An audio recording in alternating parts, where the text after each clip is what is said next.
అందరికీ ఇవాళ వచ్చి కొబ్బరి గర్జలు చూపిస్తానండి. దానికి కావాల్సిన ఇంగ్రీడియంట్స్ కొబ్బరి కుడకలతోటి ఇలా తురుముకున్నానండి సన్నగా.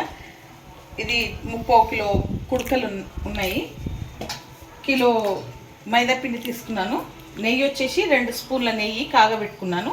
ఇప్పుడు తయారు చేసే విధానం అండి. ఈ మైదాలో ఈ 2 స్పూన్ల నెయ్యిని పోసుకోవాలి. స్మూత్గా మంచిగా రావాలంటే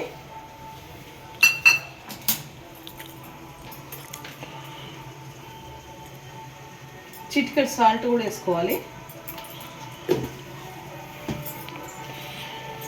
కలుపుకోవాలి. కొంచెం వేడిగా ఉంది కదా, స్పూన్తో కలుపుకొని తర్వాత చేతితో కలుపుకోవాలి.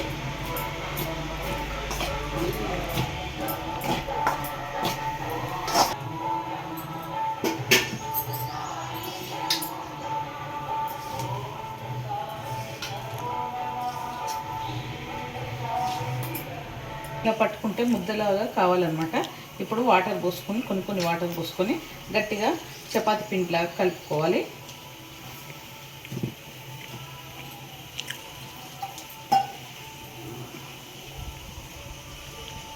ఇలా నానబెట్టుకోవాలి. ఇప్పుడు దీంట్లో ఒక పావు నూనె పోసుకొని తడుపుకొని పెట్టుకోవాలి.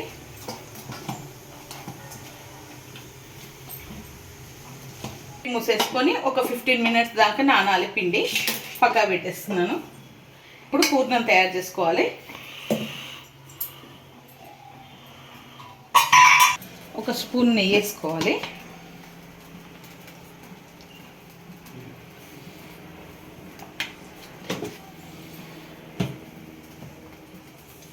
ఇప్పుడు దీంట్లో ఈ కొబ్బరి మొత్తం వేసుకొని కొంచెం వేయించుకోవాలన్నమాట. మంట సిమ్లో పెట్టుకొని వేయించుకోవాలి.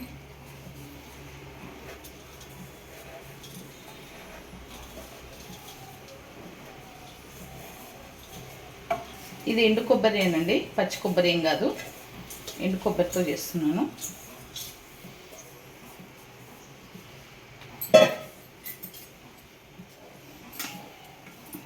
ఇలా అంతా కిందికి మీదికి కలుపుకోవాలి. కొంచెం వేయించుకోవాలన్నమాట.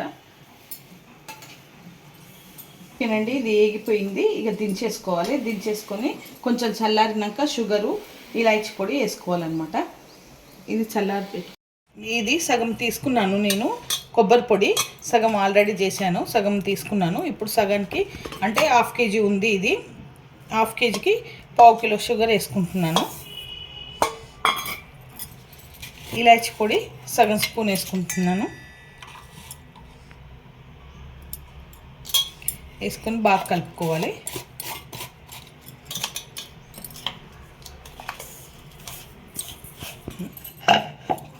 ఇలా పూరీలాగా చేసుకోవాలండి.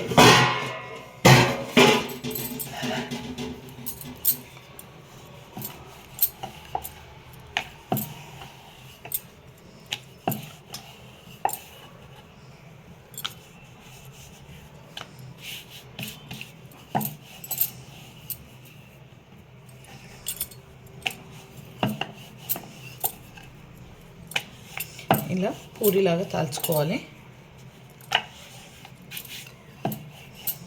నేను పెద్దగా చేస్తున్నాను. సో మీకు ఏ సైజు నచ్చితే ఆ సైజులో చేసుకోండి.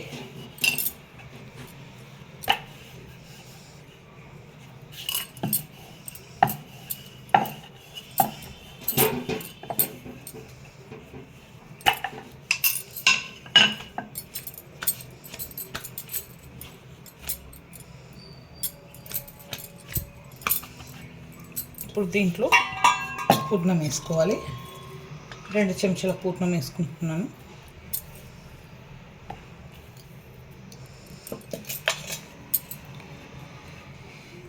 వేసుకొని ఇలా మూసేసి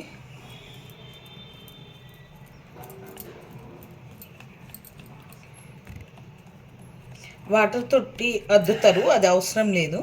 నేనైతే వాటర్ తోటి అద్దకుండా ఇలాగే చేస్తున్నాను. నా దగ్గర ఇది స్పూన్ ఉంది, చెంచా, దీంతో గీస్తున్నాను అన్నమాట. ఇలా కట్ చేసుకోవాలి.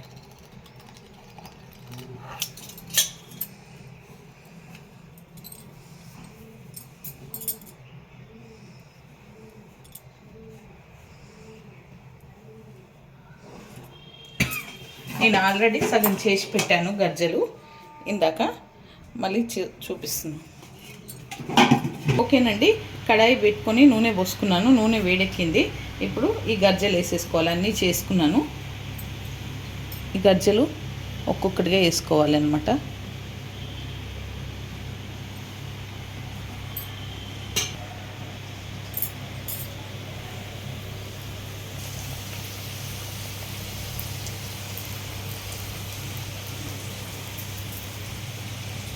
ఇలా అటు ఇటు తిప్పుకుంటూ కాల్చుకోవాలి. ఓకేనండి, నా స్టైల్లో కొబ్బరి గర్జలు. ఈ వీడియో కనుక నచ్చితే లైక్ చేయండి, షేర్ చేయండి, కామెంట్ చేయండి, సబ్స్క్రైబ్ చేయండి. చాలా బాగుంటుంది, మీరు కూడా ట్రై చేయండి.